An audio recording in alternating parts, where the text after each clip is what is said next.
Hi everyone, welcome back to my channel and another blog. तो काफ़ी दिनों हो गए हैं आप लोगों से बातें किए हुए। थोड़ी सी गड़बड़ चल रही थी, तबीयत ख़राब हो गई थी, फिर ऐसी ख़राब हो गई एंड काफ़ी कुछ चीज़ें मेरे को सॉर्ट आउट करनी थी। इसीलिए मैं सारी चीज़ें सही कर रही थी ताकि अच्छे से पढ़ाई के बीच में दोबारा से मुझे कोई दिक्कत ना हो। हालांकि पिछले हफ्ते भी मैं कुछ पढ़ाई कर रही थी, लेकिन गर्मी के चक्कर में मेरी तबीयत ख़राब हो गई। जब एसी ख़राब हुई उसके बाद ही मेरी तबीयत ख़राब हुई। सो अभी एसी वगैरह सही हो गए हैं एंड दोबारा से हम अपनी फुल फेज पढ़ाई में वापस आ चुके हैं। अभी दिसंबर तक कोई भी मेरे को नहीं चाहिए ब्रेक पढ़ाई के बीच। सो लेट्स पूरे फोकस के साथ पढ़ाई करते हैं। तो दिन की शुरुआत हमने करी गर्म पानी के साथ एंड उसके बाद काफ़ी दिनों बाद मैंने निकाली अपनी 3 पहिया वाले यंत्र, जो काफ़ी दिनों से इस कोने में पड़ा हुआ था। इसका इस्तेमाल मैंने नहीं करी थी। जब से एग्ज़ाम वगैरह ख़त्म हुआ है इसको मैंने साइड कर दी थी। थोड़ी सी स्ट्रेस में थी तब। अब मैं बिल्कुल सही हूँ और पढ़ाई भी अच्छे से कर रही हूँ एंड काफ़ी ज़्यादा पॉजिटिव हूँ। ओके, काफ़ी सारे बातें हो गई है, लेकिन let's talk something very very very important. तो मैं आज आप लोगों के साथ कुछ चीज़ें शेयर कर रही हूँ जो आई थिंक सारे जो भी अभी प्रिपरेशन शुरू कर रहे हैं या फिर अगर मेरी तरह 1 साल से कर भी रहे हैं, तो वो चीज़ें आपको पता होना ज़रूरी है। शायद आप लोगों को भी हेल्पफुल हो जाए, क्योंकि वो तो मेरी काफ़ी सारे मिस्टेक्स थी जो मैं चाहती थी कि आप लोगों के साथ शेयर करूं। तो बस आज मैं वही सारी बातें आपको बताऊंगी एंड आई होप कि उससे आप लोगों को भी कुछ हेल्प होगा, या फिर अगर आपने भी ऐसा कुछ एक्सपीरियंस किया है तो कमेंट में ज़रूर बताना मुझे। तो जैसे कि यूपीएससी के सिलेबस एग्ज़ाम की टफनेस की वजह से मार्केट में काफ़ी सारे मिसगाइडेंस अवेलेबल है। काफ़ी सारे कोचिंग से, काफ़ी सारे मटेरियल से एंड इंटरनेट के चक्कर में काफ़ी कुछ एक होता है ना, जब आपके पास कम रिसोर्सेस हो तब भी प्रॉब्लम है, ज़्यादा हो जाए तब भी प्रॉब्लम है। तो अभी ज़्यादा होने के चक्कर में ना बच्चे काफ़ी ज़्यादा मिसगाइड होते हैं। तो इनिशियली जब मैंने कोचिंग जहाँ पे भी ज्वाइन किया था, मैं उसका नाम तो नहीं लूँगी, लेकिन उन्होंने बोला कि हाँ एनसीईआरटी वगैरह आपको नहीं करनी है, हमने तो नोट दे रखी है तो एनसीईआरटी क्यों करनी है।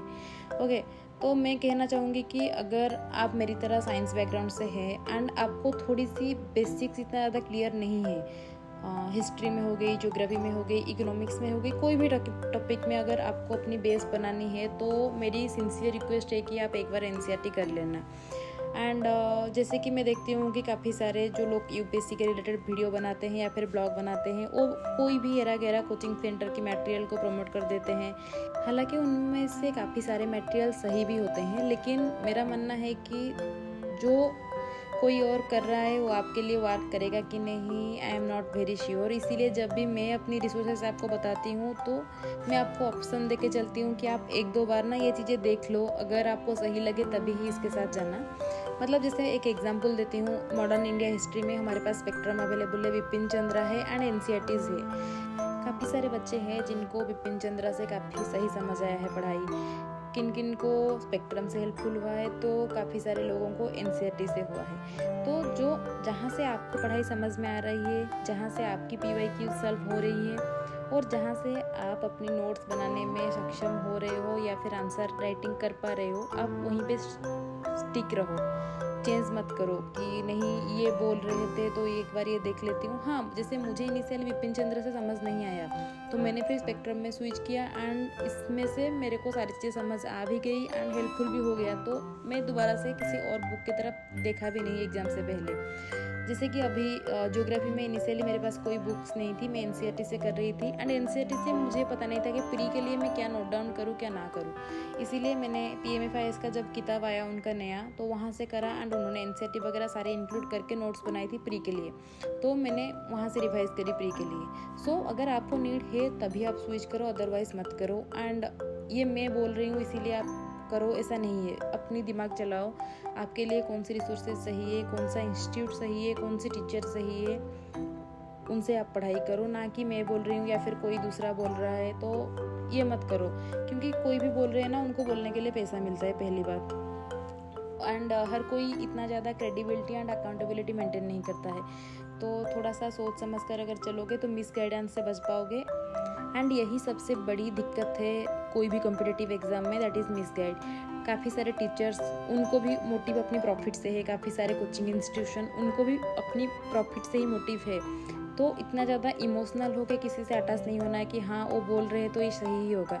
एक बार अपना दिमाग चलाओ, अपनी एबिलिटी को थोड़ा सा कैलकुलेट करो, हाँ मैं इसमें स्ट्रांग हूँ, इसमें वीक हूँ, मुझे इसी में इम्प्रूवमेंट की ज़रूरत है, तभी जाके आप अपने लिए अच्छे से स्ट्रैटेजी बना पाओगे या फिर अपने हिसाब से पढ़ाई कर पाओगे। एंड कोई भी क्रिएटर को अगर आप फॉलो कर रहे हो तो ब्लाइंडली फॉलो बिल्कुल भी मत करो। कोई भी बुक्स वो बोल रहे हैं, मैं तो काफ़ी सारे क्रिएटर्स को देखती हूँ कि वो मल्टीपल रिसोर्सेज से बता देते हैं कि हिस्ट्री के लिए ये भी करनी है, लेकिन हिस्ट्री के कितने क्वेश्चंस आते हैं, मेंस में सारी चीज़ें ज़रूरत है कि नहीं, ये सारी चीज़ों को दिमाग में रख के आप रिसोर्सेज चूज़ करो। क्योंकि अगर एक टॉपिक से एक ही क्वेश्चन आ रही है एंड उसका कुछ पता नहीं है कि नेक्स्ट साल ज़्यादा आएगी कि नहीं आएगी, ये किसी को भी नहीं पता है, सो उतना ज़्यादा टाइम उस पर देने का कोई मतलब नहीं बनता है।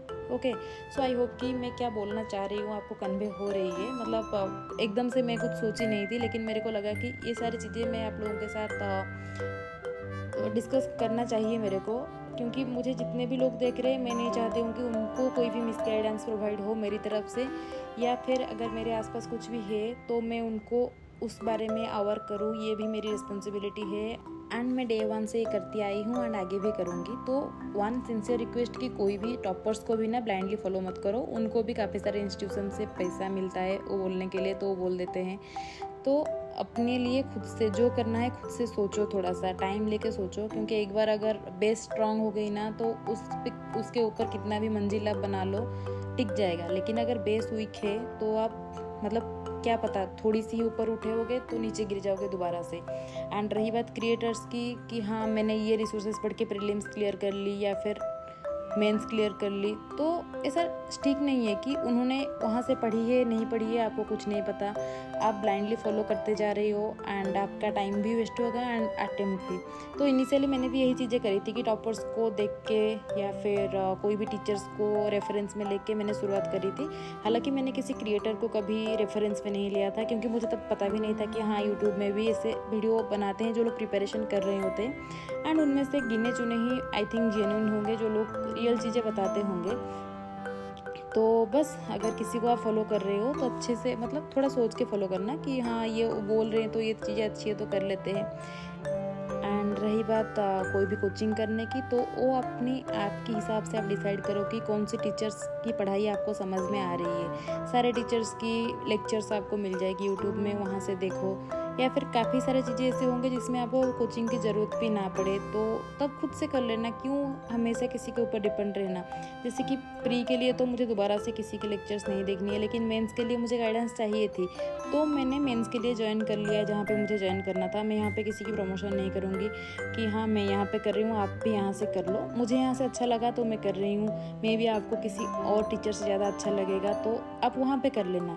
ओके, तो खुद के लिए खुद से पाथ बनाओ एंड हाँ बेसिक्स को इग्नोर मत करो। PYQs, NCERT, सिलेबस, ये तीनों चीज़ों में ज़्यादा से ज़्यादा टाइम दो ताकि आपका बेस एक बार अच्छे से बन जाए, तब आपको कोई दिक्कत नहीं होगी। सो आई होप कि ये चीज़ें आपको थोड़ी सी मतलब मिसगाइडेंस से बचा पाएंगे आगे। एंड मिलते हैं अगले ब्लॉग में, तब तक के लिए बाय, अलविदा। एंड अगर वीडियो अच्छी लगी हो तो लाइक ज़रूर कर देना। सो बाय बाय, मिलते हैं।